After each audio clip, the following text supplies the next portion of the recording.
Well, hello, my Teaserking family. How's everybody doing today? It is fucking freezing outside. It's like 30 degrees in the car, but when you get out of the car, the wind chill's got to be zero. I'm not ready for it yet. Just too cold.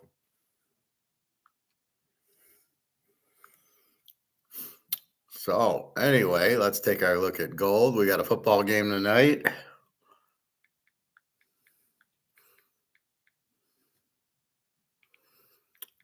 Talk about football, gold.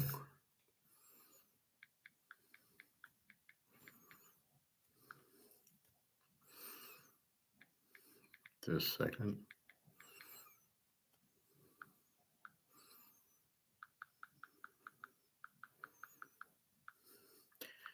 All right, so let's get to gold quickly.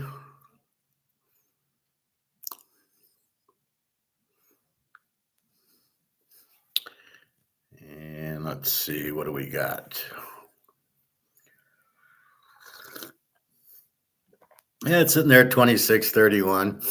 See, this is why I tell you it's price fixed, because here it's 26.54, 53 until 8 o'clock when the US take over, and then they dump it. I mean, it's just such bullshit. It's not going down for any reason. So still 26.32. It's done nothing. Soon it's going to explode, but right now it's done nothing. Silver 31.32. It's just buy. That's all you can do with it. There's really no point in that.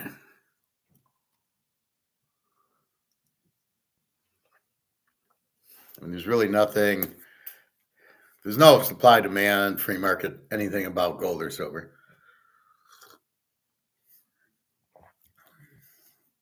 So if they're going to give it to us at these cheap prices, we'll take it. That's about all you can do. All right. We'll get more into economics in a minute. Let's go to, we got a game tonight. I have played this game if you're interested. We got Detroit 3.5 and 52.5. Now there's a ton of injuries.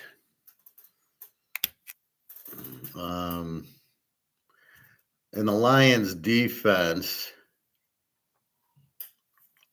which is going to hurt against Jordan Love.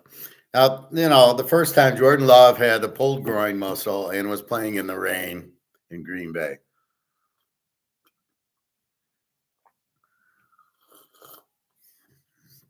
So, okay.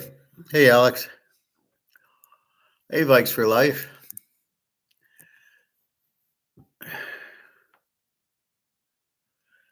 You remember gold was under 25 just the other day. Yeah. Oh, not too long ago, it was 1,800. I was arguing with some guy in the sauna. He says gold doesn't go up in value and gold's not an investment. I said, well, I bought it at 1,700. It's 2,700. That's $1,000 per ounce I just made. What would you call it then? If it's not an investment, what is it?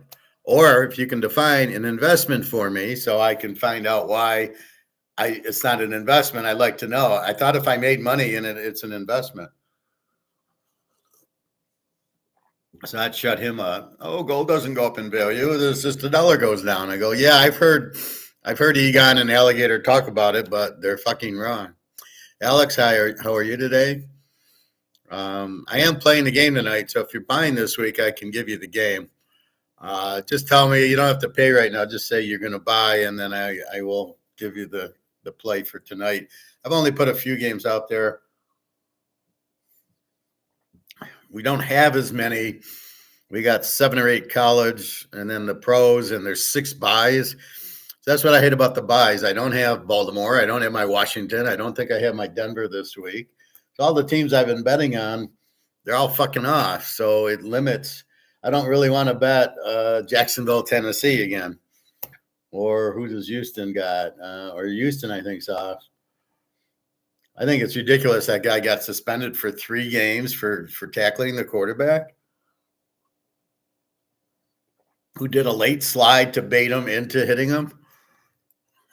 It's like when somebody pushes you or says something, but the ref doesn't see that, and you push him back, and then they see that. I mean, it's just ridiculous. Anyway, so 3.5, 52.5. I believe there's 13 Lion defensive players on the IR. I heard that. The whole defensive line, the whole starting defensive line, Hutchinson and the other guys are all out. They're all on injured reserve or just injured. The linebackers out, both cornerbacks, even that one, Arnold from Alabama, is terrible. He gets pass interference every game. His replacement doesn't even know how to cover anybody. So the analysis of the game is Green Bay's a B team with a 20 defense, Jordan Love, and Detroit's an A team with an 18 defense, which I got to question. I've been questioning without it. They gave up, 20 points to Caleb last week, 23-20, and they look like shit in the second half when all their guys get down. Here comes a real quarterback, and I'm not saying Jordan Love is high level. He's in the middle. This is I don't know if Detroit will even have a chance to win this game. Everybody here, Detroit's going to win. Yeah, who cares about the injuries? And you're like, what a bunch of idiots. These are obviously people that have no idea how to bet football.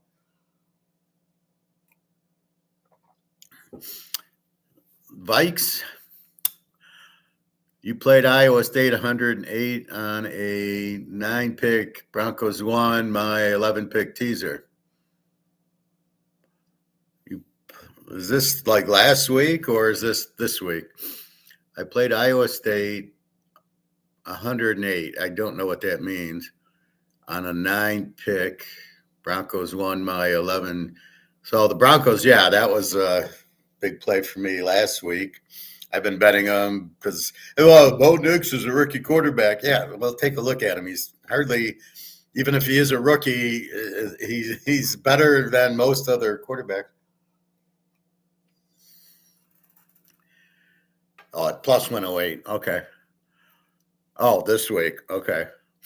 So you money lined Iowa State, and then you won an 11-pick teaser with the Broncos. So that's great.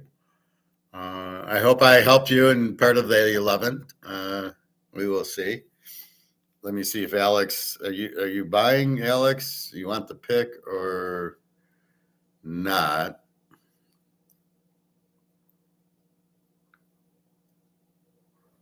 Nothing from Alex. Well, let me know, Alex. You got 45 minutes.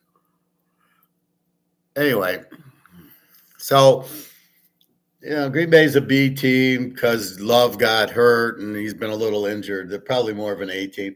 20 defense against an 18 defense. Inside, it's cold, but they're not playing outside. That'd be great if it was at Tiger Stadium and it was like 0 degrees out. So Love and Goff. And again, you got 3.5, 52.5. Interesting.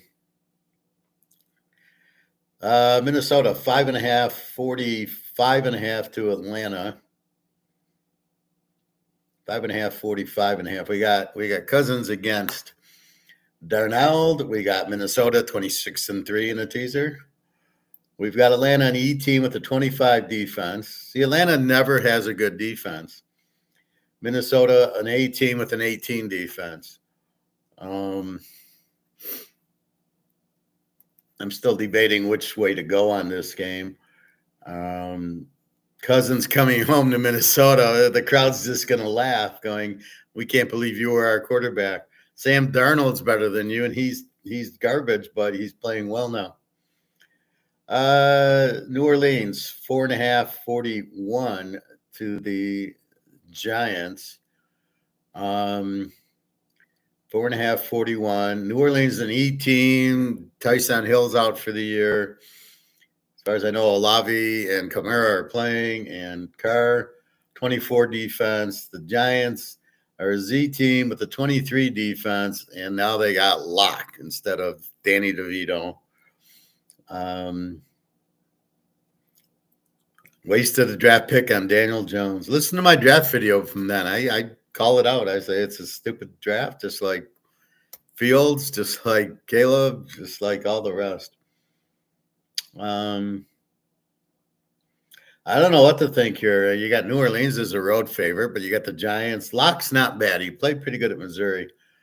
And Carr, he's good at Fresno State. I don't know, but the Giants, here's where you don't know what's to do because that's what Daniel Jones, they couldn't score. Well, obviously, but now Locke, so you got to give him a few games to see if he, like when Andy Dalton came in for Steve Young, all of a sudden he beat the Raiders and they're putting up 20-some points a game.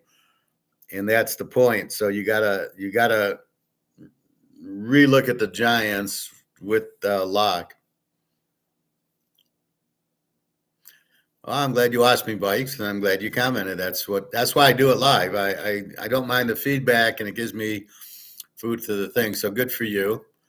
Yeah, not a lot of games this week with the college, although I have locked one of the college games that looks, very good.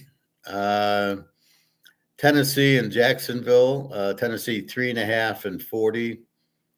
To Jacksonville, it's Mac Jones, another winner against Levis, another winner. Two idiot quarterbacks. Jacksonville's Z team, Tennessee is Z team, which basically means they don't score. And Jacksonville's defense is a 29 and Tennessee's is a 26. I heard somebody on one of these shows saying, "Oh, Tennessee's got a good defense." I'm like, "It's a fucking 26 defense. What's so good about it?" So what do you do in this game? Maybe Tennessee at home wins. I don't know. Jacksonville, you couldn't bet with Jones. And then it goes to, do you go total? Do you go under? Because how are they going to score 45 points in the game? Tampa, 6.5, 46 to Oakland.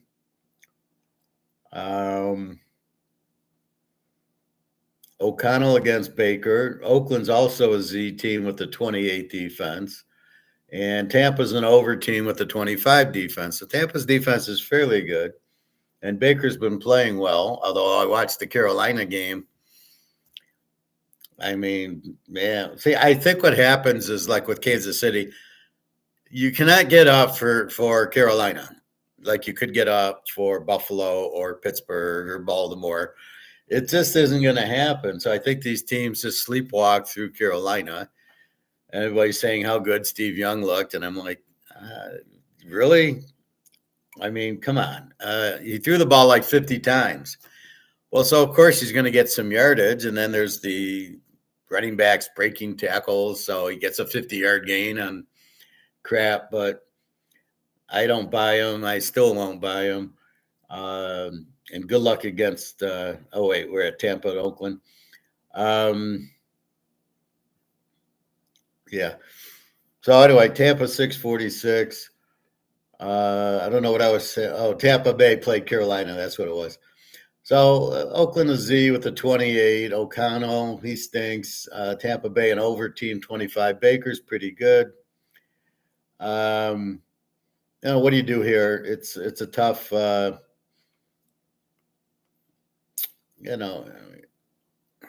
Tampa needs it for the division. Oakland, I mean, they're so far behind. I heard to say if they're even playing. Pitt 6.5, 43.5 to Cleveland. So now you got a W team in Cleveland, 25 defense, but now we got Winston who's lighting it up. And then we have Pittsburgh, an A team with an 18 defense, and Russell Wilson, who threw for 400 yards last week against Cincinnati.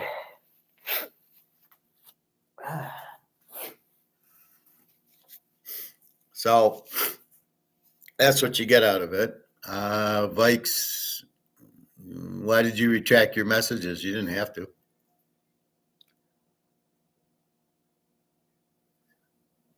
Anyway.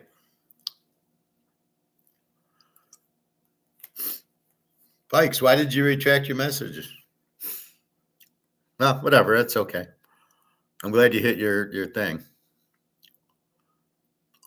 So Pitt, Cleveland, again, Cleveland, are they going to score with Winston now, or is he going to throw pick sixes all over the place? Pittsburgh got a little revenge here. They lost the Thursday night game in the snow. I checked, the weather's going to be fine. So I think Pitt gets a little revenge here. Philly, 12.5, 46 to Carolina. Excuse me. Carolina, as we talked, they're the Z team with the 31 defense and Bryce Young, who sucks. Maybe they're scoring a little bit more. Like, oh, we're having him throw the ball downfield. Well, he was there 2 years. You didn't have him throw the ball downfield? This is professional football or what? What do you think he did at Alabama? He threw the ball downfield. Philly, an A team, 18 defense, just beat Baltimore. Really, they're hot. They beat Washington pretty good. My guess here is Philly's going to score a lot against this 31 defense. And Philly's got a pretty monster defense, but will they be interested in the game after beating Baltimore? This is where the problem is playing Carolina. We know they suck, but how do you go out and beat them 44-0? Now, Philly does have the 1 seed. If Detroit loses tonight, then it gives them the incentive. So if Detroit loses, then I think Philly will be awake. Otherwise, they will win, but how strong are you going to play? Sorry, bro, got a lot to learn from this today, boss. Well, no, it's fine. You can retract your messages if you don't want other people to read them, but you don't have to. I mean, it's fine. Anyway, so it's a lot to cover. Philly should score a ton with Barkley. And then I'm waiting, but Philly defense is so good. It's really, you can't play over. I'm surprised the over is this high at 46. Seems like a high number for a Philly game with this 18 defense. The Jets in Miami. This game, I used to play the dog in it for 20 years, and the dog won. The dog was like 21-1 when Marino was there. Every game would go 21-19, 21-18. Not so much now. Miami is 5.5, 44.5 to the JETSs. The Jets are an under team. They're just not scoring with Rodgers. 22 defense. Miami an under team with a 22 defense. Rodgers against Tag. I was watching the Jet game last week. They don't have that killer defense that you think. So I don't know. It's not like they got that 17 defense they've been having, and without Salah there, again, they're a mess. Now, Miami's usually good at home, although I don't know if we can trust them, but I think they beat the Jets, but I don't know. They should handle it. I was watching the Jets-Seattle little highlights, and the Jets blew a big lead to Seattle, so we'll see. Speaking of them, we got Arizona 2.5, 44.5. To Seattle. They're both under teams. They both have 22 defenses. Neither team really scores a lot, which is surprising. With all those receivers on Seattle and Kyler Murray, you'd think they'd both be scoring in the 30s. But if they're under teams, that means they score like 19, 20, 21. They give up 22. Smith against Murray, I don't know. Seattle won at Seattle 16-6. So what do we learn from that? Nothing. I have no idea. Buffalo 3.5, 49.5 to the Rams. The Rams, Stafford, Cup should score. Buffalo's an 18 with a 20 defense, Josh Allen, and LA's an 18 with a 24, and Stafford. You would think LA at home should put up some points, and Buffalo is going to put up points, and LA doesn't have that good of a defense. I don't know. I can see Buffalo losing here to the Rams, but you just don't know. I mean, Buffalo's a very good home team. As a road favorite, I don't know. They're not very strong. The Rams, not a great home dog, but the Rams are good. Chicago and the Niners. The Niners 444. From what I can tell, Brock Purdy will quarterback. The Bears are an under team, 20 defense, and they got Caleb, who can't score. The Niners are an E team, but I don't even know what to rank them now with all the injuries, and a 25.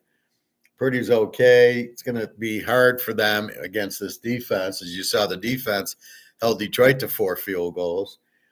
Caleb, okay, he looked like shit in the first half. They couldn't get a first down against the second team Lions. Then as they got hurt, he started playing.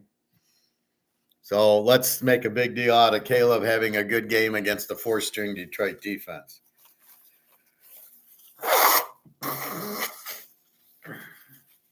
So,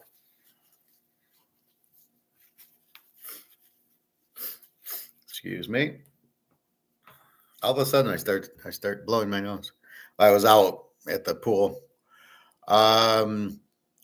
So, the Niners are going to struggle scoring here, as will the Bears, I think. Caleb's just terrible. The Niners, I don't know if Bosa's playing or not. I think he is. I don't know. They're all questionable. They all missed last week. They probably didn't want the cold weather. So they're at home. Again, the Bears are just very strong defense and no offense, no quarterback. Oh, and then you've let the coach go. So now you got a guy who wasn't even the offensive coordinator, turns into the offensive coordinator for one game, and now he's the head coach. He doesn't even know how to be an offensive coordinator. How's he going to be a head coach? So there are going to be problems there. And anytime you hear a player's coach, run, because that means the players walk all over him. Kansas City 4-43 to San Diego. This is Sunday night. San Diego, a B team with a 16 defense, and Herbert against KC, a B team with a 20 defense, and Mahomes. Neither team really scores that much. San Diego with the killer 16 defense. Now, Kansas City won the game in San Diego, 17-10. Very low scoring. I would expect something similar there this time. KC, you got to forget they're playing whatever. It's Mahomes and Kelsey. Now you got Pacheco back, and they will play enough to win. And that's what you're looking at.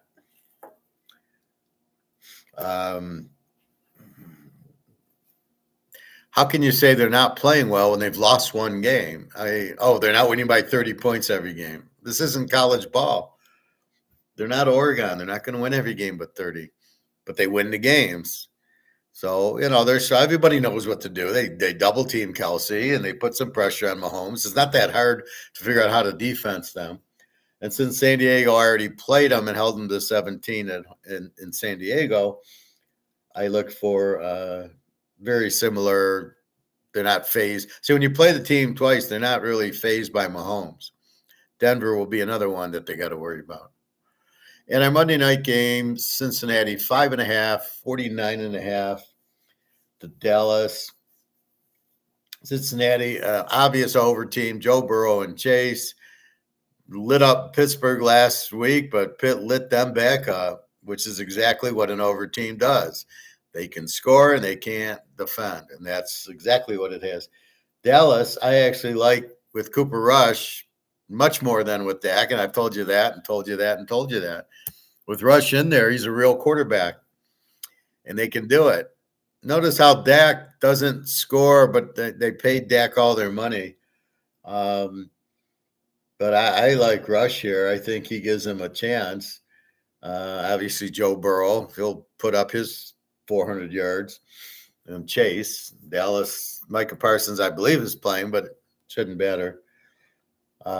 So Cincinnati, best over team. We thought Baltimore was an over team last week, except the kicker didn't show up. So that is the pros. And you know, I hate I'm losing my Denver, my all the good teams that I bet on, and all of a sudden they're not there, and you're like, well, fuck, I don't want to bet on New Orleans and the Giants and Jacksonville, Tennessee, and the Jets in Miami, and you got all this shit. And you know, in Detroit, Green Bay's kind of neutralized because they're playing each other, so it's not like I can take Green Bay against the Giants and lay 10 points.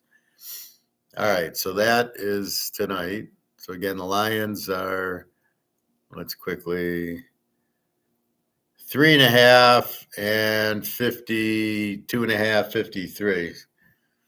So they're betting the points, and I don't blame them because the defense of Detroit, they're going to have a hard time, and you got indoors. All right, so let's go to the college. Now we got these bullshit. I don't even know why they play these games. Does it really matter who wins and loses? All right. We start off with Jacksonville State, 557.5 to Western Kentucky. Games in Alabama, so it's a neutral site. We've got Western Kentucky, an E team with a 22 defense. Jacksonville State, an over team with a 27 defense. So this is for the Conference USA title, and it's in Alabama. The better defense is Western Kentucky, which usually makes a difference in these type of games. Tulane, 4.5, 45.5 to the Army. They're both A teams. Army with a 15 defense and Tulane with an 18 defense. The game is in Army. It's in New York. You know, when I hear from these idiots, they start looking at the schedule. Well, who has Army played? Or who the favorite is, who has Indiana played? Who have they beaten? And, well, now Michigan's a good win. Washington was a pretty good win. Nebraska, Ohio State beat them 21-17. They beat them by 50 points. What do you want them to do? This is the Big Ten schedule. The only team they didn't play was Oregon. They played Washington. They played UCLA. They played Nebraska. They played Ohio State. So now the Michigan win looks really good. I don't understand. Look at the way the team plays. Michigan won a national title, and they had the easiest schedule I've ever seen in my whole life. They didn't play anybody, and then they get Alabama in the playoff game, and Washington with an injured running back. Michigan was not the best team. They escaped Oregon and Georgia with two teams they could never have beaten because they would not have let them. Georgia would definitely not have let them run down their throat. That's a joke. Luke. Hey, Luke. I'm thinking gold and silver break fourth in 2025. Oh, they're going to break before 2025. Putin, you know, you read, the Russian Bill O'Reilly, the Russians broke. The Russian dollar is gone. The Russian economy is gone. What the fuck's he talking about? They got 20,000 tons of gold. There's nothing wrong with their economy. So he's laughing. He's like, fuck the U.S. We're not going to de-dollarize. We can't use it anyway. So he says, I never wanted to get off the U.S. dollar, but they sanctioned us. So if they're going to sanction us, then okay. And so he's just basically, he has no choice but to come out with the gold. And soon, I talked to Daria. She said that her rent's staying if she wallpapers the place, but the food's gone up a little bit. So we've kind of figured out a budget for her. She says that she's a little shocked, and she said they're going to raise the prices a little more. Well, and then here comes the gold. So I said, well, gold will save the day. I said, that'll neutralize everything, and you'll make a lot of money on it. But she doesn't have any yet because I haven't met her. So that's what she got. And Putin will come out. with the gold. It's coming soon. And then gold price has to be revalued at least 5,000 because you can only print as much dollars as you have gold.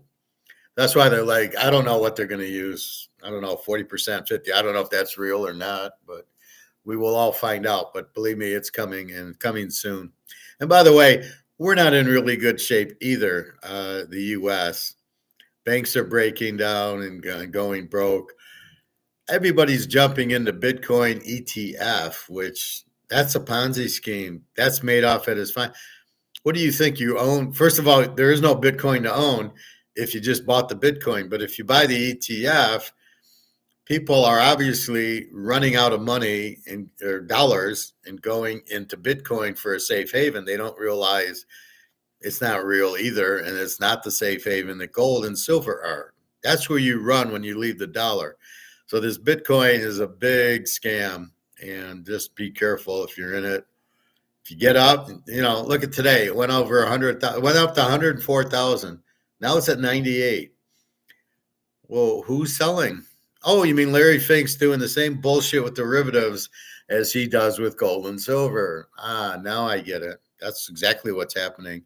Now it's becoming a derivative and an ETF thing, which are both bullshit.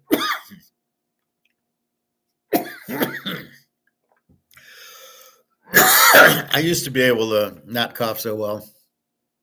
Todd Furman says Packers plus 3.5, now playing it. We had ferocious wins of 50 plus with sub-zero attempts. Don't leave the house. We'll play college. Like SMU kick fucking Bama out of the playoffs. Well, you're in Iowa, right? So yeah, it's cold everywhere.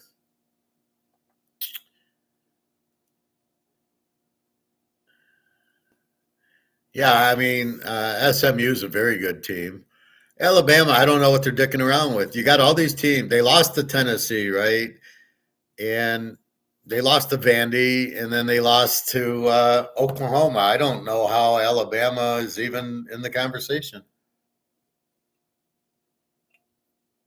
They're clearly not a good team this year. Nobody who's good goes to Oklahoma and loses 27-3.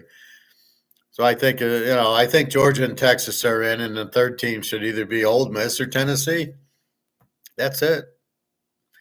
Georgia, you kind of owe for last year, and Texas, I don't know. I don't know how good they are, but we will see. But I don't know. I don't get it. Luke, I just bought a car battery tonight for $230, a simple normal battery. Didn't they used to cost $79? The guy told me they increased $50 this year. They used to cost like $35.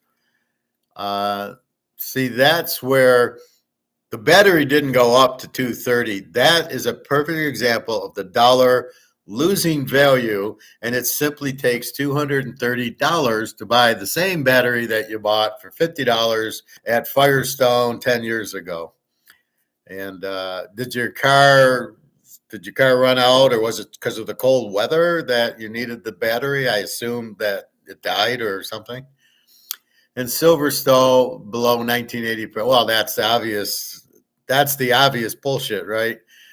Silver being kept down so they can make Tomahawk missiles and all these electric batteries that nobody wants.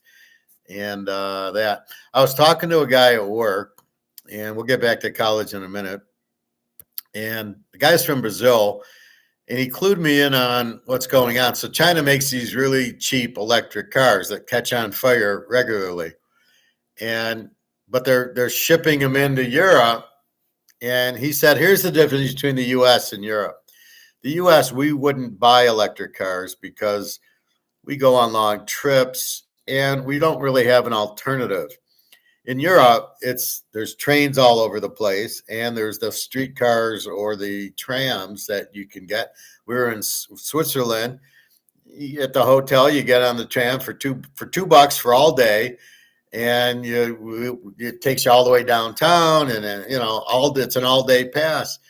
So that's the point. You get that, and you basically That's it. I mean, it's very, very convenient to not need a car there. So you would get an electric car because there's a lot of short trips. Here, you're not gonna drive 4 hours to Toronto or like from where I am or Ohio or Cincinnati or up north. They're 3, 4 hour drives. I would never trust an electric car. Plus, I'd be worried about it catching on fire. So he said that was the difference in Europe. It's more made. They're really old, so it's more made for short trips and all the public transportation, the trams and the trains. You don't really need a car, which makes sense. So we know silver. Well, that's the point, Luke. Silver's below 1980 price means buy it, obviously, because silver is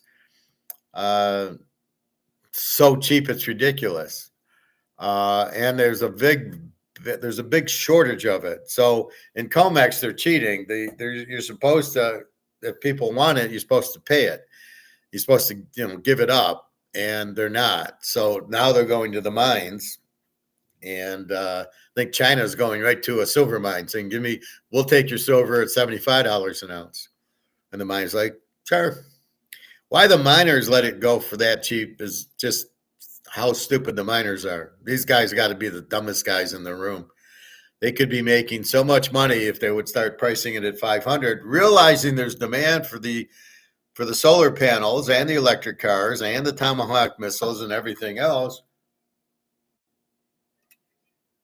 Why in the world would you not sell it at $500 an ounce?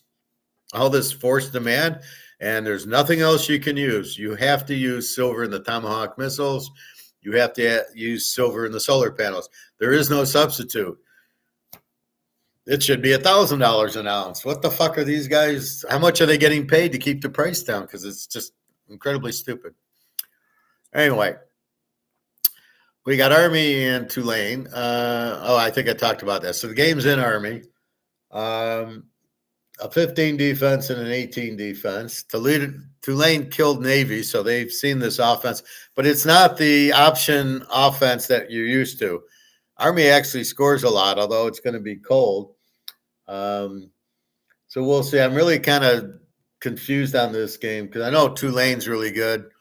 I know Army's really good. So normally it's tease the dog, but I don't know what to do with it.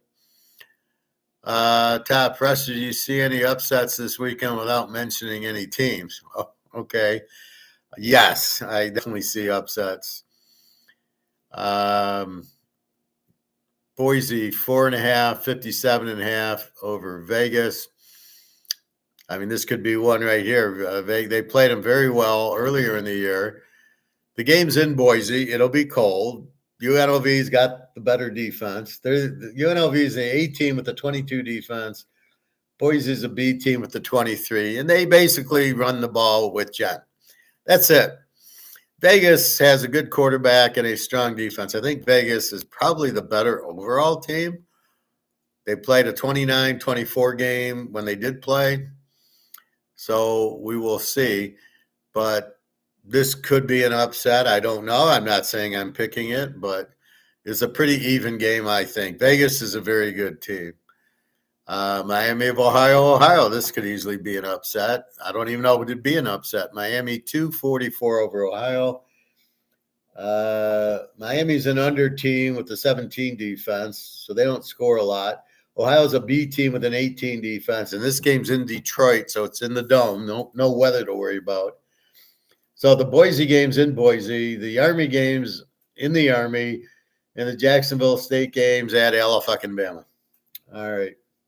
So this is, 17 defense, 18 defense in Detroit, so there won't be a weather. This game's got me confused as shit. Arizona State 2, Iowa State 49.5. I should say over Iowa State. We got an A team in Iowa State, 20 defense. We got an A team in Arizona State, 21 defense. This game is in Jerry World in Dallas. I think it helps Iowa State. Arizona State plays in the desert on grass. Well, they're not in the desert and they're not on grass.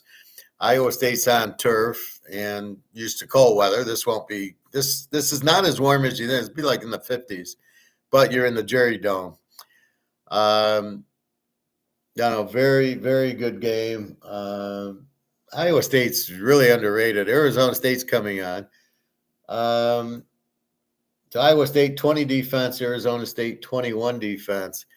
Hard to say. Rocco Beck does get, they played Kansas State 29-21 last week. You beat Kansas State, you've done something because they're always a good coach team, just like Iowa State is. Arizona State's a little new. Blowing out Arizona was not a surprise because they sucked and they turned the tables because last year Arizona beat them 62-0. So Arizona State had a little revenge on his mind, which is why it was a lock last week. So this could easily be an upset also. Texas is 2.5, 3, and 49.5 to my Georgia team. I got to mark the 3 down. This obviously could easily be an upset. Georgia beat them at Texas 30-15. The defense showed up. You cannot make Georgia a dog. They're both A teams. Texas with this 11 defense, which I question, and Georgia with the 20 defense, which I'm shocked.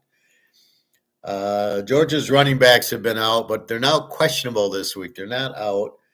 I would expect them to see some action. I'm fine with Beck. And Georgia will pressure you. I'm not so sold on Ewers. So, again, this is another game that could easily be – I don't know how you make Georgia a dog. I mean, they get pissed when they're a dog, so that one's there. Lou Lafayette and Marshall, this is a really good game. This game is at Lou Lafayette. Lafayette's 5.5, 57.5. Their quarterback's out, though, Lou Lafayette, but this new quarterback, Fields, has played the last 3 games, and he looked pretty good. So it's a backup quarterback who's, looking good. Marshall's been red hot. They're the B team with the 25 defense. Lou Lafayette, an A team with the 22 defense. So Marshall could win. They're playing tough. Lou Lafayette, though, at home, don't want to fuck with Lou Lafayette. So it's a very good game. Oregon, 3.5, 49.5. I don't get it. I'm hearing these guys on the radio. Oh, I like Penn State. I like Penn State. I'm like, you tell me you're kidding. How do you like Penn State? Talk about who have they played. Oh, they played Ohio State and lost 20-13. That's it. They didn't play Oregon. They didn't even play Michigan. They didn't play Indiana. They played one game at home and lost by 7. And this game is at Indianapolis, as it always is, in a dome. That'll favor Oregon because they're a turf team. I don't see Oregon losing this game. You got to be kidding me. No chance. I mean, how? Michigan. Look at Michigan's defense last week, right? 10 points to Ohio State. Oregon put up like 35 on them. They could have put up 50 if they wanted to. Penn State, Ellard's a choke. Their quarterback, decent defense, but they're not better than or Oregon beat Ohio State. I mean, give them that. So does now Michigan go to the playoff because they beat Ohio State, or does Indiana now go to the playoff because they beat Michigan because everybody says they didn't play anybody? God, I'm so sick of that. So anyway, Oregon here in Indiana for the Big Ten championship. Whoop-de-doo. And then we've got SMU. I see a 1.5 and a 2.5 to Clemson, 55.5.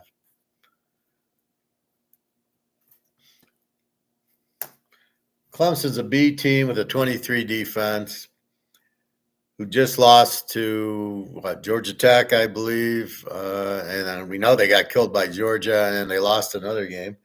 SMU, very strong team, an A team with a 20 defense.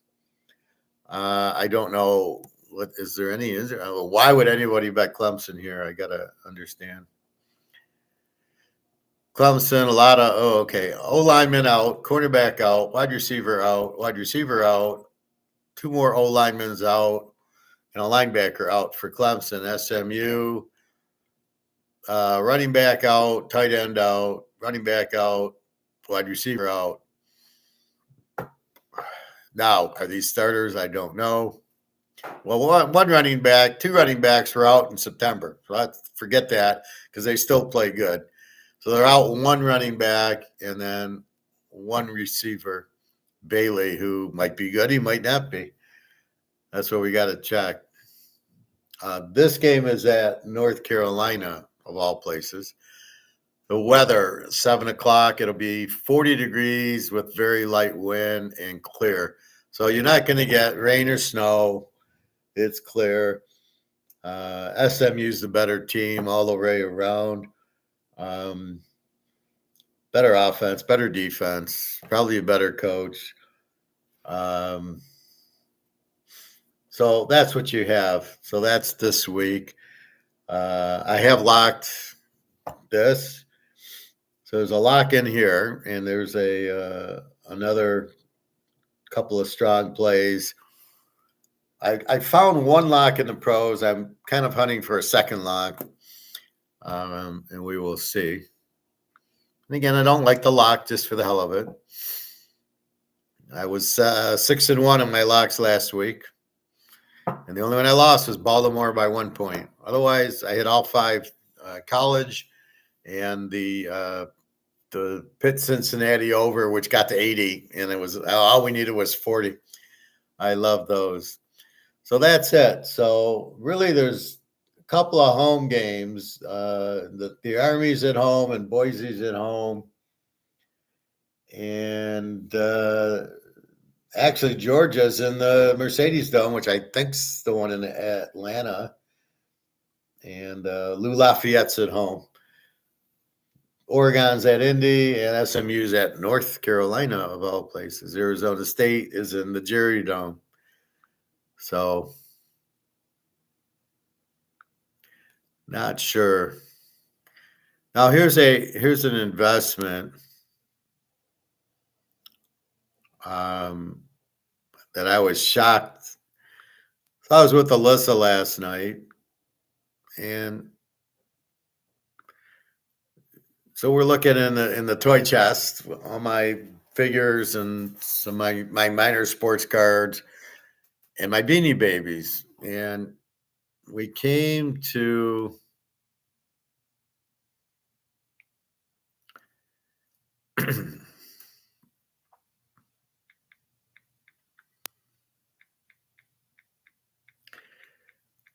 I came to this shocking reality, and I see this. And I go, excuse me, Beanie Babies are worth $2. Oh, really? $466. So I go, what's the year? It's got PVC on the ass tag. And I look, and somewhere,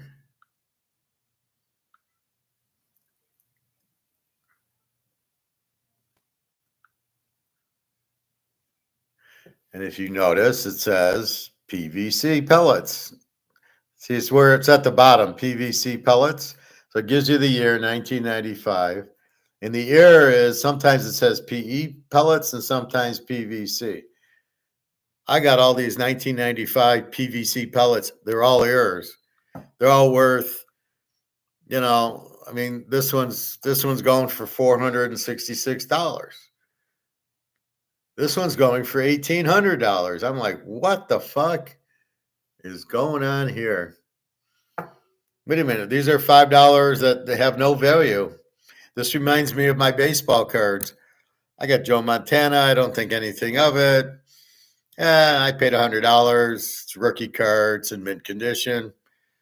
All of a sudden, the PSA 10's going for $100,000. I'm like, excuse me?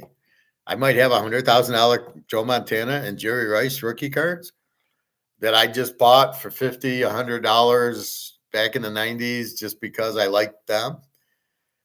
It's the same thing with the beanies. You just don't throw them out. And I've got I've got like 10 of these errors that are going for $500-$600.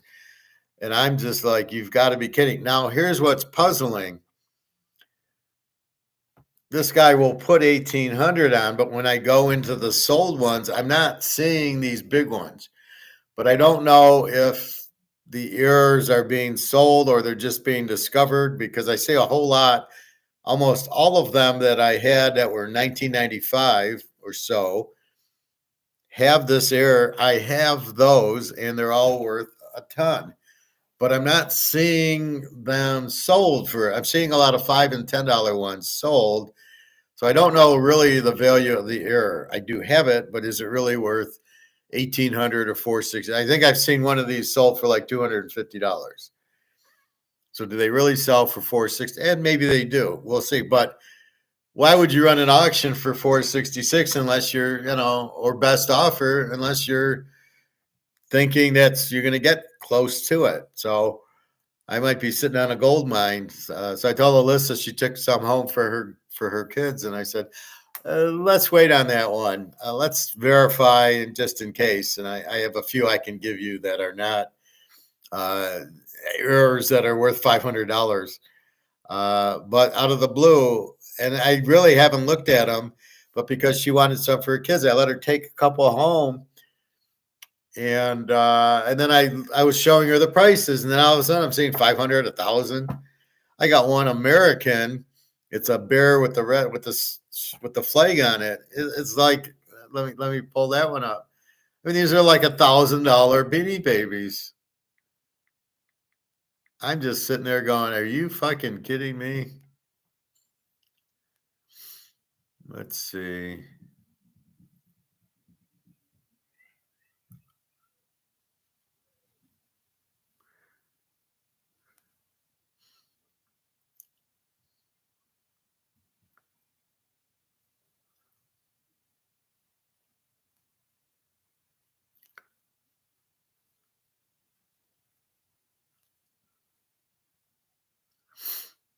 Let me see.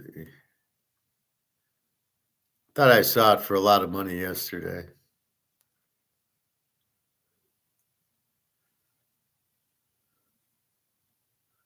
Like this one, $100. You fucking kidding me?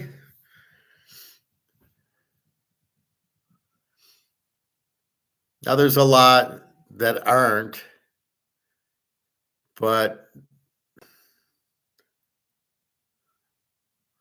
$325. What the fuck's going on here? Well, this is 9/11 Memorial, whatever. Who knows? I thought I saw it for pretty big money yesterday. There's another $100. I mean, you got to be kidding. These things are, and then you'll see. Oh, here you go. This is the one I have. $500. Are you fucking kidding me?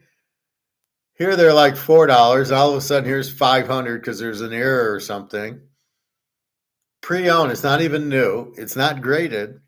$500. I'm sitting there just like in disbelief, going, "You've got to be fucking." But that's what the market does when there's errors and it's limited and there's demand. Now that people know, oh wait, these beanies, oh I got them, and then once that's there, I mean, it's going to come out of the woodwork. But I mean, everybody bought it because they thought it was limited, and then they fucked up the shipping. But all the beginning ones were errors apparently, so they all say PVC pellets instead of PE pellets. Anyway, so this is why you buy things that are popular. Low supply, high demand gives you high prices and everything but our gold and silver. It's a matter of time. Todd, Professor, obsessed. Collector items, I would believe physical gold and silver will soon be as well. Well, this is worth more than silver. Are you kidding me? Yeah, it's a Thai beanie baby. It's worth 500. Silver's worth 30. This is my whole point about the price fixing. Obviously, gold and silver. Well, silver is worth more than a fucking bear, a beanie baby bear, $500. So you're going to buy that for 500. You could buy how many out? You could buy what, 15 ounces of silver. But this is the problem. See, these go now. Why does the government care if Bitcoin hits 100,000, but you can't let gold run? And you can see it every day. 10 o'clock, the U.S. is doing their little shit. Well, Trump did this, and Putin did that, and the war did that, and the dollar did that. And it's just such bullshit that they talk about it. But a lot of Europe's going. Germany's going bankrupt. Their whole electric car. I started that story. So they're all like on strike at Audi because of the electric cars. They want him to put a tariff on the electric cars. And I'm saying, well, that's what competition does. So make the car. You can't make it as cheap as the Chinese. I said, now it makes sense. The Chinese have 60,000 tons of gold. Now they can the government can subsidize all the makers, and then with the gold-backed currency, right? So they got plenty of money to do that with. I don't know why. I don't get it. I mean, all these cars are catching on fire. I saw a video, but I don't really get where they're going with it. So you're coming into the German market with cheap bullshit cars, hard to compete because you can't make it. So again, my cost is $20. I sell it for 40. All of a sudden, China comes in, government subsidy, and they sell it for the $20 that it cost me to make it. There's no profit in it. That's what China's doing. Not bad for a communist country. They come in and kill the competition, and then they have all the gold. So they're not that stupid. Now I don't know what to think of it. Going on strike is probably not the smartest thing to do because you're going to be out of work pretty soon anyway.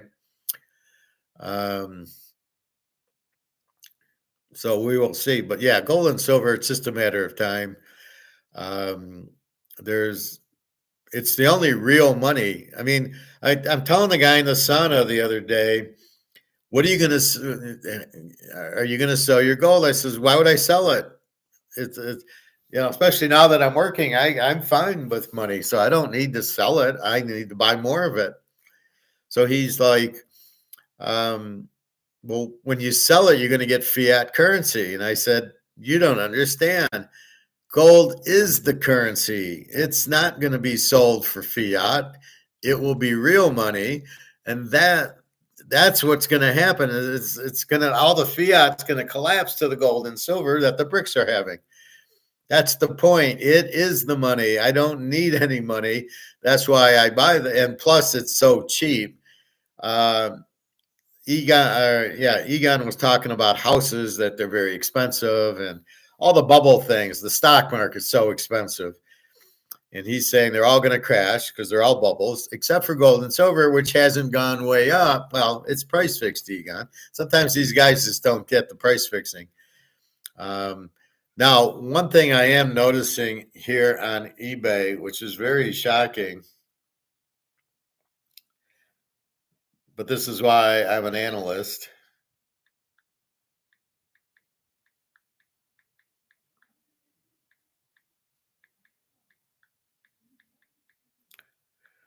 So when I did a search on my gold,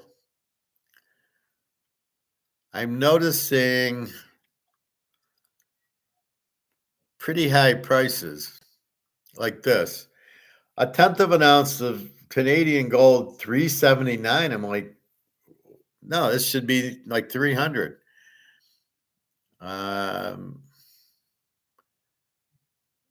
Here's a quarter ounce for 847. These are like 700. I'm going, well, are we running out of gold? It's finally catching. Now these auctions are way over what it should be.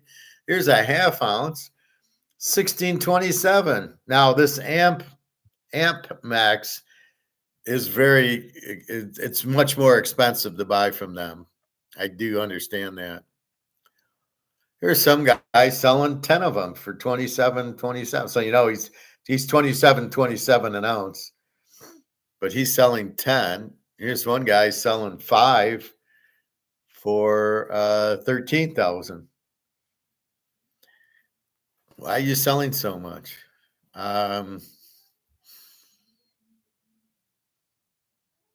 Here's a. Well, this is another Ampex one. So the Ampex is more. Well, why are Ampex more expensive? What are they? Yeah, these are. So it's a lot of Ampex, but they're much higher. 2818, 2808, 2808. I'm trying to get to a normal guy.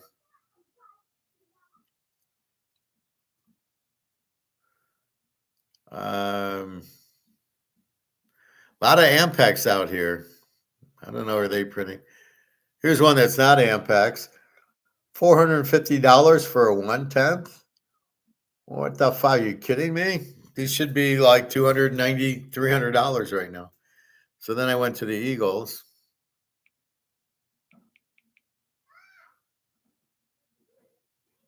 God, the neighbors are so fucking loud. Now don't buy these proofs because you just want gold. So why would you pay $395 when you could get a regular one probably for $300 or so? But I'm noticing a lot of these out there, a lot of these graded coins. Stay away from them. We don't need. Why would you pay $29.88 for 1 ounce? The PS70 doesn't matter. We're not selling them as collectibles. We're buying the gold for it. So try to stay away from there. So here's a gold one. Here's a 1/4 ounce for $8.50. I'm thinking, what the fuck's going on here? These should be about $730, $740. Gold still at $2,600. And I'm wondering, is the supply finally there? They're selling a lot of, they're selling a lot of this. And when they don't, are you kidding? A 1/4 ounce for $12.50? Oh, it's low mint. It's a 19. It ain't that low, and it's gold, so we don't really care about the low maintenance. Why would you pay $12.50 for this when it should be 7.5 for a 1/4 ounce? So I'm just thinking to myself, why am I seeing all these whatever they are graded coins? Stay away from them. Just buy the ounce. But I'm noticing why. Look at all these. I mean, again, there's just more and more and more. Look at $34.95 for a 70. We don't care about the grade. So if you can get it for $2,800, why would you spend $34.95? Stay away from them.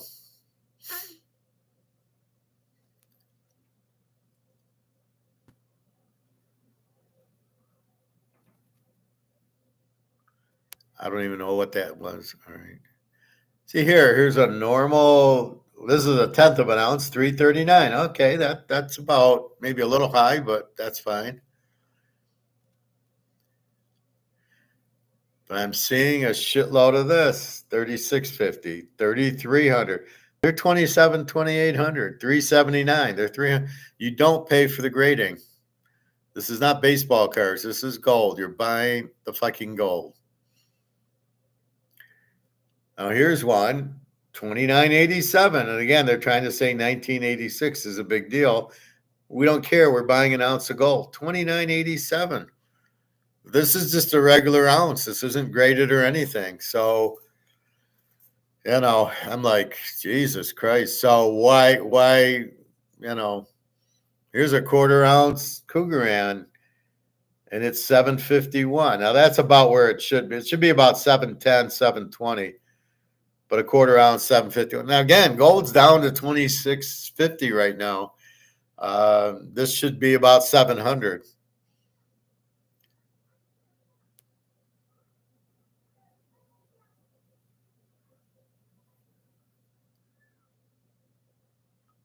And then this guy lies. He says,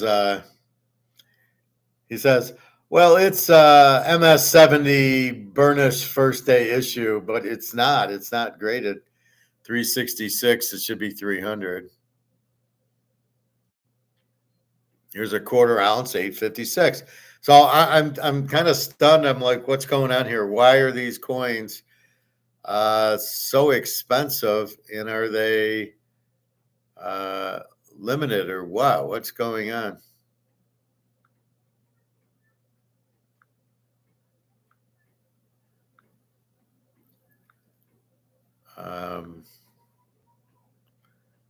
We got Mark McGuire tomorrow, but he's got his stupid guest on.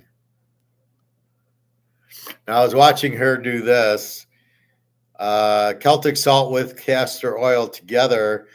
It's a paste. It's a mix, and you just like get rid of wrinkles. It helps your skin. You just rub it on for like a half hour and wash it off. So it makes a paste. And she did one of these with baking soda. So the castor oil is great for your skin. Get rid of wrinkles. Get rid of anything.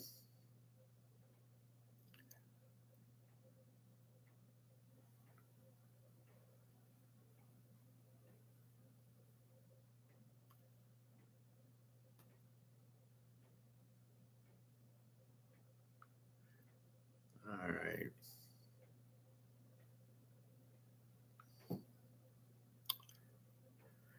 So let's look at Egon here. Wealthy people in the world who believe that wealth protection, that's having a property, building in London or a building in New York or a building in Hong Kong, not realizing that property is currently one of the biggest bubbles in the world. The fact that property's gone up for quite a long time is actually means that it's high risk. It's not wealth preservation. You buy an asset when it's undervalued and unloved. And most of the assets today are overloved and overvalued, whether you take property or stocks or bonds. And this is why gold is so important. Gold is the only asset that protects you against the continued money printing worldwide and the continued debasement of currencies. Okay, have you heard about this dental implant? It's inflation and not debasement.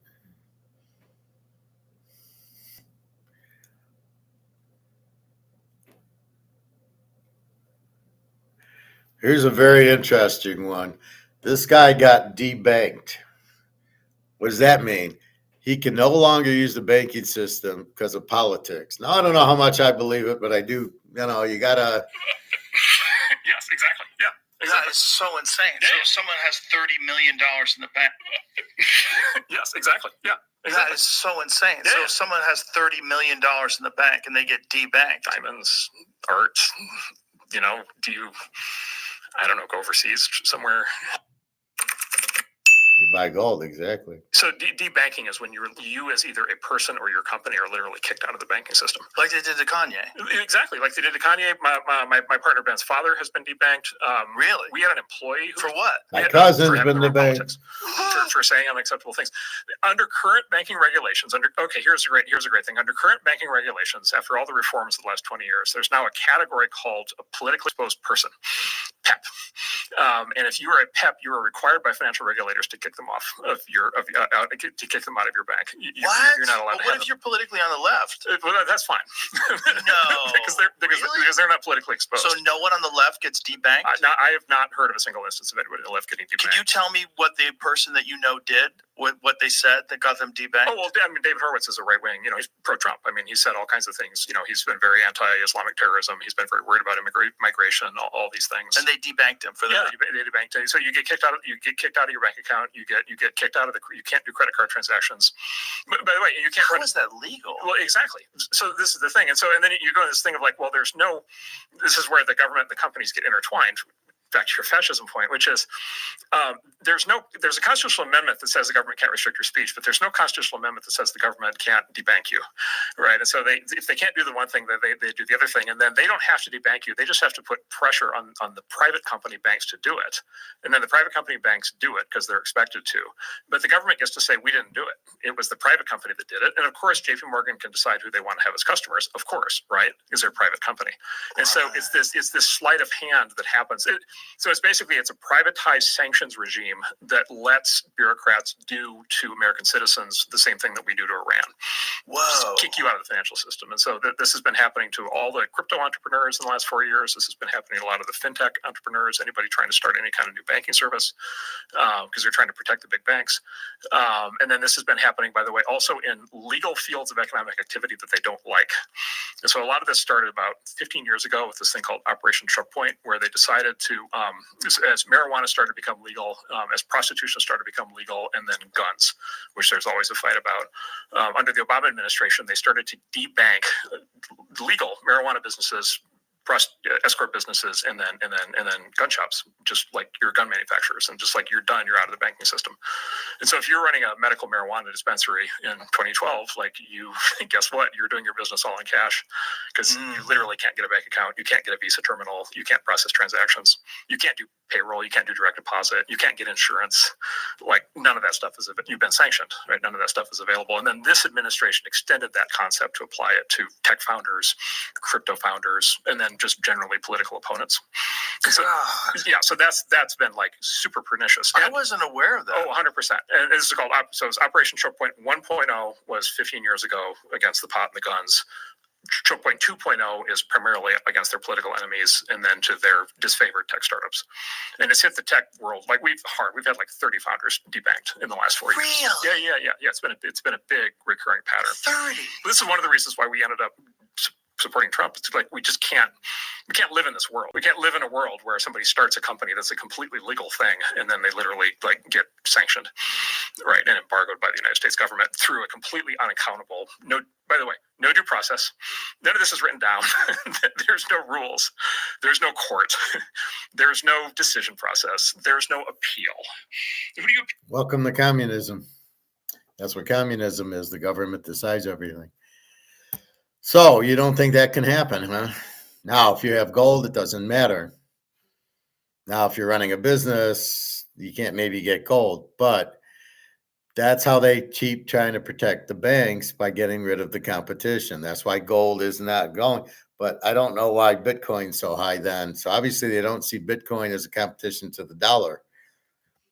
Or they're all making money. Larry Fink and those guys are making money out of it. Or they know the dollar's gone. Maybe Bitcoin, they think, will save the debt or some stupid thing like that, even though it's not money. So that's what we'll see. But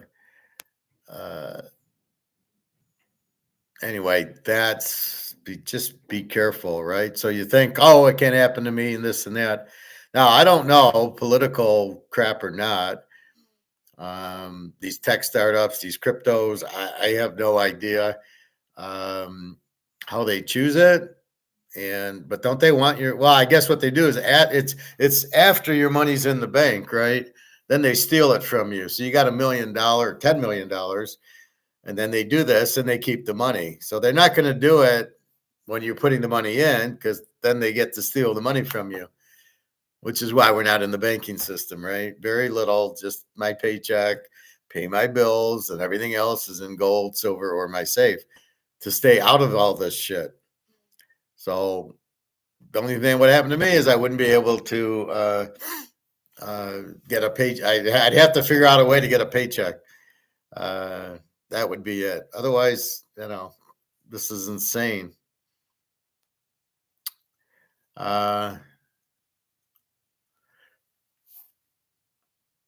Let's see, BRICS rising, de-dollarization. So Trump wants to put tariffs. The government's plan for a digital dollar isn't just a theory anymore. With this year's rollout of Bitcoin, Shut the fuck up. BRICS members Russia and Iran announced that they have officially abandoned the US dollar for trade between the two nations. Iran and Russia, the two leading nations, have decided to move away from the US dollar and use their local currencies for trade. Okay, wait a minute. Right. They haven't decided. They've been sanctioned. They can't use the US currency. So that's not right. The problem I have with this is they're going to use their own, they're going to trade in their own currency. Well, neither of their currency, they're both worth shit. This is what makes me go into gold even further, is they both have to come out with gold, because you're going to take rubles, Iran, based on what? How are you going to value the ruble? Because it doesn't have it's at 101 right now. It was 108, then down to 101. And the Iranian doesn't have a value. So you're going to trade in your own currencies, and both currencies are shit. Now, again, that's compared to the dollar, and it's probably JP Morgan who controls the FX. How do you know that the dollar is like 95 cents to the euro? Where does that come from? That's all bullshit. That's just like COMEX. So just be careful with that. But I'm not going to go through this. But basically, the point is they're de-dollarizing because they don't really have a choice. They can't use Swift or the dollar, so they've got to come up with a different way, which is even more proof that we'll be going gold very, very soon. I did this. I actually asked her this question: phlegm and mucus and a flu. And her video is my question, and she says to get rid of the flu, it's ginger, it's garlic, and it's cayenne pepper, and you kind of mix it together. And I don't know, you eat it, you drink it, and it'll get rid of the flu, and it'll get rid of the mucus. Get the hacking coughs that I had for a couple of weeks, and you get rid of that.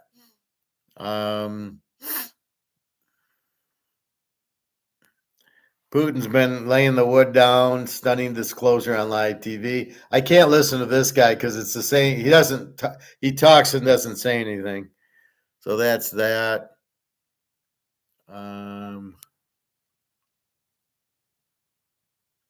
Now here, you'll like this one. Is this a movie scene? A Ghost Rider trailer? In the video, a car is completely engulfed in flames, speeding down an embankment before plunging into a river. Even after hitting the water, the fire doesn't stop. One viewer commented, "If it's still burning after hitting the water, it must be an electric vehicle." An electric car caught fire on its own.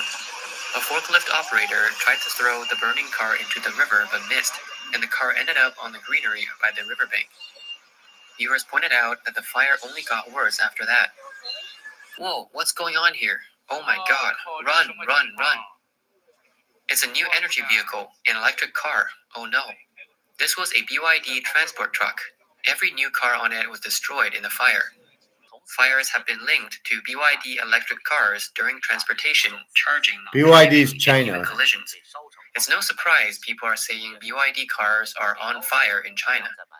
On May 17th, something dramatic happened on a highway in Hubei. A truck carrying new energy vehicles caught fire. The vehicles on board were all Huawei AITO Wenjie M9 and M5 models. The video shows the fire starting at the back of the truck and quickly getting out of control. In the end, all the electric cars burned down to their skeletons. One blogger sarcastically remarked, "There's a certain national pride electric car brand. If their own cars catch fire, they'll blame Tesla. If their own SUVs catch fire, they'll say it's the Great Wall's fault. When the airbags don't deploy after a collision and the driver is seriously injured, they'll claim Toyota also cuts corners." So how about that for a commercial for electric cars? Buy an electric car and watch it catch on fire. I've never seen a regular car catch on fire. Just amazing. So you really want an electric car? Okay, well, you better get fire insurance for it. I can't imagine how much insurance is on that. And they're very expensive. I don't know. I'm not pricing them out. I heard Tesla's like 70, 80,000. He's out of his fucking mind. It's like he made them, but he doesn't want to sell them because he doesn't understand anything about business. What's the market for them? Well, there is no market for them. Why are you fucking making these? He's not selling any. There's a few Teslas, but wouldn't you be worried to have your family in the car? It's going to catch on fire and everybody's going to die, or the battery runs out. You can't get out of the car. It's freezing out. The heat won't work because there's the electricity. So this is what I do.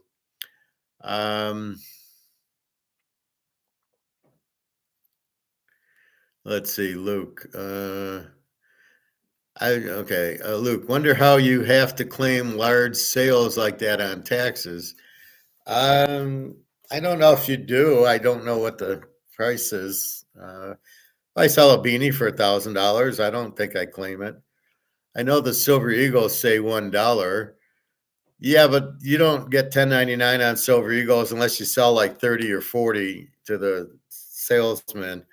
So if you just sell 10, there's no 1099. They don't do anything. If the IRS comes at you, what do you say? How can they prove what you bought them for? Well, I guess the problem is then if they come at you, they're going to say, well, you didn't, we're just going to assume you bought them for $1 and now and you sold them for 50. So that's it. I don't know. It's, that's why you don't say you have them. And that's why when you sell them, you just sell them smartly, just 5 or 10 at a time. I think there's a limit of like 33 or something. So the store won't issue a 1099 if it's under a certain amount. Now, will that change? Probably, but right now, nothing will happen. I wonder if someday you'll be able to buy large items with gold and silver. Well, I've already told you, you'll be buying the house with it. Well, think about the Romans, right? What did they didn't have paper money. They had gold and silver. So you bought food and your togas, and you go to the toga party with your gold and silver. I don't know what they did. Did they have banks, or was that the first bank? Because you got 50 ounces of gold. How do you let it out of your sight? Especially in Rome. So I don't know what they would have done there. I don't think they had safes. But anyway, so yeah. But that's what I'm saying. I keep going when I go to Toyota. I keep going, well, you're going to take gold for the car. And he's like hemming and hawing. And he doesn't get it. When the dollar goes out, he'll have to take gold and silver. That will be the money. You can't come out with another fiat. If the dollar is not backed by anything, it's worthless. So what are you going to do when the dollar is not backed by anything? It goes out, and then you bring in a new dollar that's not backed by anything, or Bitcoin that's not backed by anything. Bitcoin's not money. It's not backed by anything. So what are you going to do? I'm not taking Bitcoin. I don't understand it enough to take it. You go and you need a bank account. Oh, what happens if you're one of these guys that doesn't have a bank? What do? Now, I assume if that happened, you would leave the country, because what are you going to do here? You can't do anything. How could you? If you want to buy a house someday, how would you transfer your gold into cash? You wouldn't. You'd give him the gold. Here's 2 ounces of gold. I want your house. He realizes it's got great value. Because everybody's going to be looking for gold when the boat sinks, right? So he'll be happy to just, here's the keys and give me the gold, and that's it. You're not gonna have fiat. The fiat's gone. It's worthless. It's worthless now. This is worth nothing. So people will take the gold for the simple reason. Excuse me. He'll take the gold for the simple reason it's gold. That it's money. It's an asset. It has a value. So you won't be able to value gold in dollars when the dollar goes out. Gold will then have the value of 2 ounces will buy the house. But the house's value goes to 2 ounces of gold, not 500,000 monopoly dollars. And that's the whole twist, right? The everything priced in dollars goes to zero because the dollar has no value. Everything's kind of going up in price because the dollar lost its value. It takes more dollars to buy. But when the dollar goes to zero, all these items will be worth zero in dollars. And that's where gold comes into play. So your house goes to zero because there's no, but what can you do? So the house goes to zero, but it still has a value because it's a house. It's an asset. A Picasso, a Van Gogh, a Mantle card, a Mickey Mantle card, all this stuff goes to zero in dollars. So what you're doing is you're switching the medium of exchange from dollars to gold. Now, what is the value in gold is the question. And that's what I'm saying. A couple ounces of gold should buy you the house. You give it to the owner. He realizes he can't take dollars. So why would I turn it into fiat? It won't be worth the fiat's gone. Oh, so what will happen eventually is that you can't take, you won't be able to buy gold with dollars because they don't want it. Think about it. I don't want dollars for my gold. The guy offered me 2,000 way back when it was 1800, and I said, add a zero to it. I'll give you the gold for $20,000 because that's about what it's worth. It's not worth 2,700. It's worth a lot more, same as silver, as you're pointing out. It's still $30 but we know it's worth more physical, not this paper derivative shit. So we understand that, and so we just keep buying it because we know this is worth a hell of a lot more than the $30 on COMEX. So we know that. That's why we keep buying it. Go, oh, thank you. It's $30. Thank you very much for keeping the price. Again, it's not a stock, and again, it's JP Morgan and COMEX kind of manipulating the price, playing derivatives on it. Well, go play derivatives in Bitcoin, which you did. 95, it went up to 104, it's back to 98. How are you going to value Bitcoin? Talk about a fucking Ponzi scheme. That is one of them. Seems far off. I need a house in the next few years and I have gold and silver. Can't do it. Oh, you can do it. Because Russia's going gold back very soon. They're going to play with Iran and China and trade money. They got to have money that's worth it. So they'll start playing with gold. Saudi Arabia wants gold for oil. It's coming. It's coming a lot quicker than you think. It just takes time. Like I said, it takes time. Like in the movie The Titanic, they see the iceberg, but they can't just turn the ship because it's a big ship and you can't just turn it. You got to kind of reverse and, it's a lot to move. And that's what gold, if you think about it in that terms, it's a lot to do to get out of the dollar and into gold. It takes a time to do it. And it's been in the make for 50 years. So we're at the end point now. And again, BRICS will come out with the gold back and the dollar. A lot of cities are going bankrupt and a lot of banks are going bankrupt. So believe me, they want to. It shows you who's in control. The banks are they run the government, right? So that's probably why they put Trump in, because he's friendly with the banks more so than anything else. So that's what you have, but the banks don't want to give up power. That's why COMEX hasn't gone completely away yet, because they don't want to lose. They know it's gone. So does Russia. That's why they're desperate to Russia not to go on gold, and Trump making this, I'm going to tariff everybody if you de-dollarize, because once that happens, all the banks are bye-bye, and as the government's bye-bye, and the dollar's bye-bye, and that's like this close. So you just keep patient. Don't really look at COMEX. We can look at it and laugh, but we can't really. There's no point in looking at it because you just see it as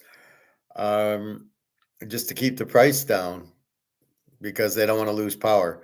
So that's why we're in a little struggle, but we do have Russia and China who definitely want the price to go up. So we'll see it up. Just be patient. Just be glad you have it and versus not having it. So you just have it and just wait, and you've made the right move, and that's all you can do.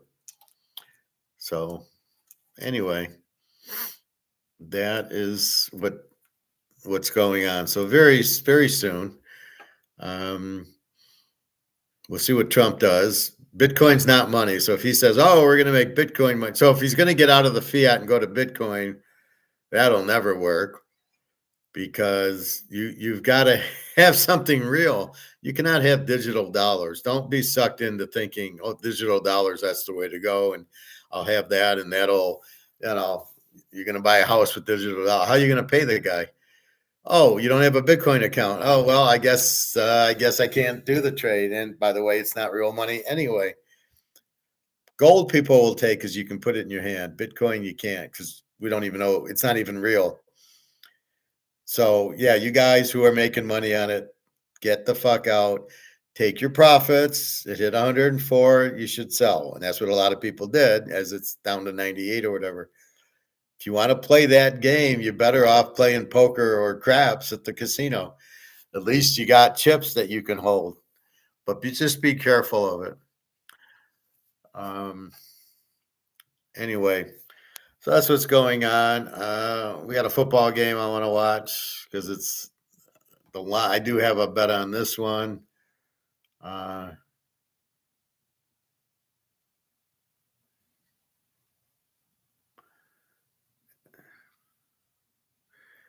think that's about it.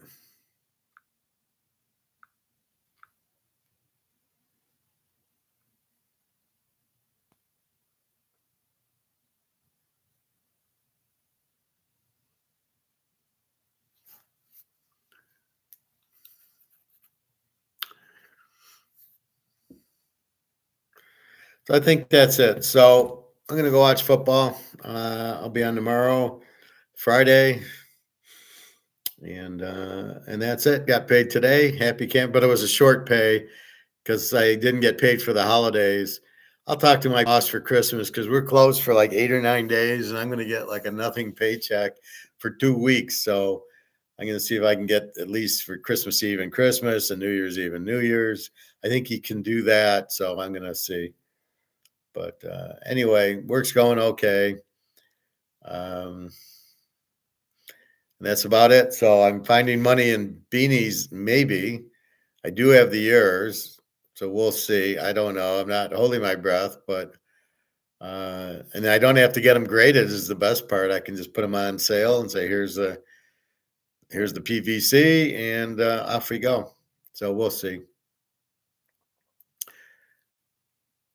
The banks will have to start taking gold in deposit.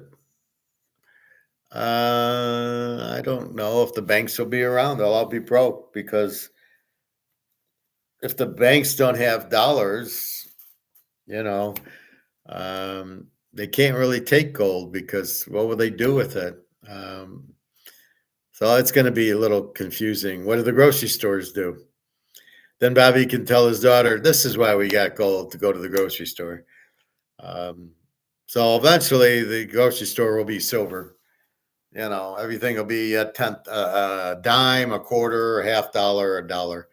That's how you go to the grocery store because everything is in these monopoly money now. So, you know, Cheerios are $5 for a box in monopoly money, but in silver, it's probably a nickel would be buying you the thing. That's how bad the money is worth. That's how bad they printed it, and that's why the dollar's worth more. The gold's worth more because the dollar's worth nothing and gold keeps coming. All right. So if you're going to buy, as I did play tonight, we've got a couple of games tomorrow with the college, 5 or 6 on Saturday, including my lock, and then Sunday, probably a lock there. I have one half of it. I got to find the other half of it. Or I might play the college pro lock as a bailout. I mean, but I got 2 games locked in college, so I can do that easily. And that's about it. So we'll watch. Mark McGuire's on with who the stupid guest. It's such a, it's hard to watch it because the guest, it's like he doesn't talk about the important stuff. Egon's not on much, but he's on Twitter. So I keep reading his things.